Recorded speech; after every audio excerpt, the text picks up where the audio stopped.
bring everything through country first, the way Barack Obama's brought everything through change. We give a lot of credit to Sarah Palin, and I'll take some of it because I was the first one to say her name on Central Virginia radio. And I'm not kidding when I say I Googled women of the Republican Party. I am not. Did what? Googled women of the Republican Party. No, I'm sorry, Clara Bell. Yeah, she's the third page. But that was the moment when Barack Obama's team, looking at their vice presidential candidate who'd been in the Senate longer than John McCain had, said, gosh, maybe this change thing isn't going to work for us. Let's drop change because we're going to get called on this Biden fella on that. And I think there was a deep lack of commitment to real change in Barack Obama's heart anyway. We're already seeing that. But during those 2 or 3 weeks, what did you see happen? John McCain caught right up and went right ahead of him because they lost the message. They didn't run everything through change anymore. There was no message. There was no touchstone. So whether it's the Board of Supervisors or City Council, in 2009, Governor, we need to have those messages, and everything's got to go through that message, and we need to come together. I think Rob was telling Channel 19, we need to get together in the rooms where we make these decisions and come up with them and be sold on them and be committed on them so that we don't allow, and I shouldn't say allow because that's not the right word, but we don't let what happened with the Bob Marshall, Jim Gilmore fight to the end tear our party apart, because I think a lot of the Huckabee-Romney fight diminished the Republican support for McCain. I'm going to say 2 more things and then Rob's up. Number 1, I did the research. The same number of Republicans voted in 2008 in Albemarle County and Charlottesville as voted in 2004. All that means is they went out with the buses and picked up the homeless and picked up the disaffected and were able to bring them to the voting booth. So maybe that's where we have to start, is we got to get good at that. Is get those buses out there and get those people out there, but that starts with the message. And number 2, as a resident of the Jefferson Park District, I'm proud of our 23% Republican vote. I was asked why I had Tom on my show on the Monday before the election, and it was specifically because of this. And he talked me into a corner because I am not completely sold on the fair tax plan. I see places where it's not perfect. I see places where government can just keep raising your taxes and we might not never even know it.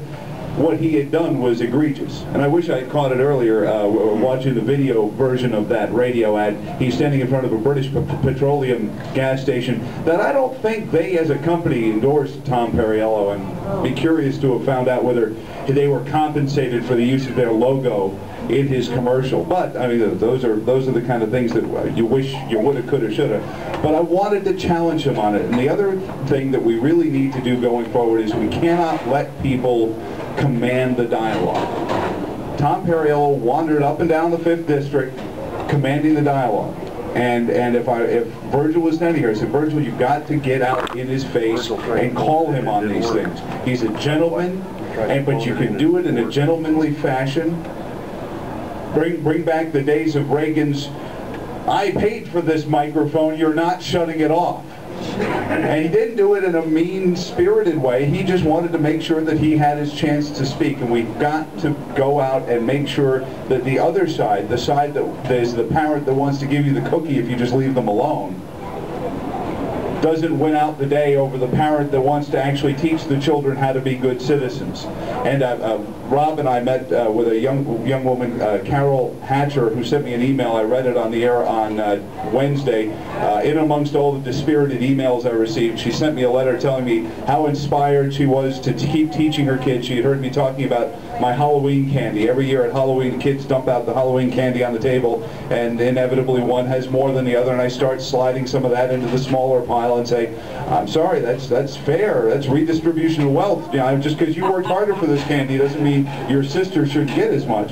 She loved that. She also said that she plays game night with the Game of Life. Apparently, the Game of Life has 3 redistribution of wealth cards in it now. I don't remember that when I played the Game of Life, but there are 3 cards that are about redistribution of wealth.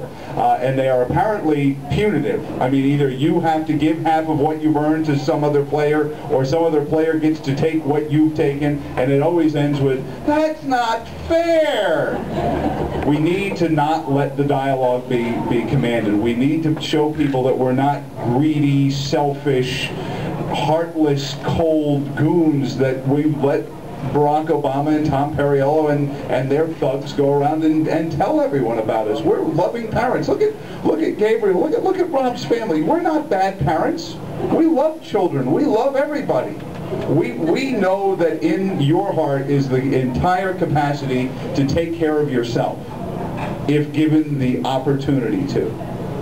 And that's the message that has to get out there, and we need to keep doing that, but we can't let them rule the day. And that's why I called Tom to be on the air, and I said, "You're not getting away with this." And he said, "Oh, there wasn't room in a 30-second ad." I said, $25 million over the last 2 weeks, you could have bought a 60. And then Rob showed me this, and I said, "Well, gosh, you could have reduced the font size in this and fit in the rest of the details about, eliminating your income tax and your property tax and your estate tax and everything else." Oh, and David Slutsky wouldn't like that, because if you eliminated the state tax, then there would be no reason to downzone the entire county and then talk about affordable housing, but I'm getting ahead of myself. I guess there are prizes to give away, Mr. C. Yeah. Susan Lukenbach. Susan Lukenbach.